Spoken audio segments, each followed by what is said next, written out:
لو عندك برد، عطس، احتقان او وجع في الزور، اوعى تجري على الصيدلية وتشتري مضاد حيوي، وده لان 80% من العدوى بيكون سببها فيروس مش بكتيريا.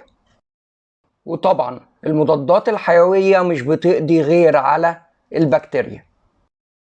طب ليه ما تاخدش مضاد حيوي وخلاص؟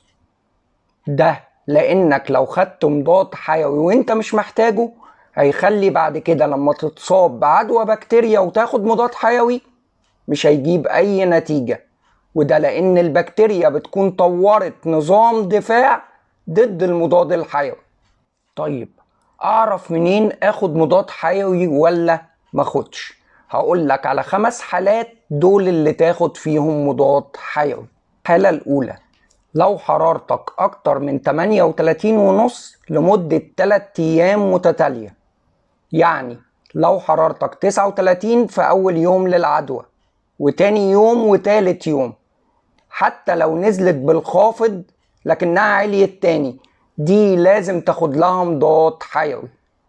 الحالة التانية، لو دور البرد عمل لك التهاب في الأذن الوسطى، ودي بتكون موجودة أكتر في الأطفال وبيكون على شكل ألم وأحيانا زن في الودان وأحيانا إفرازات من الودان.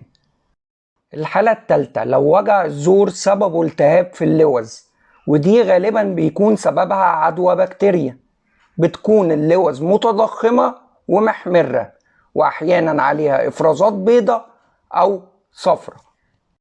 الحالة الرابعة، لو في تضخم في الغدد الليمفاوية، ودي بتبان على شكل عقد ليمفاوية على الرقبة من الخارج. الحالة الخامسة، لو بتتصاب بأدوار متكررة. يعني إيه؟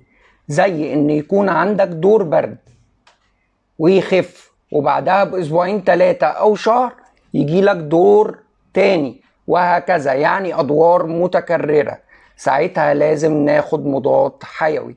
وفي النهاية أتمنى الناس تشترك في القناة وتعمل لايك وشير لو الموضوع عجبها، وشكرا.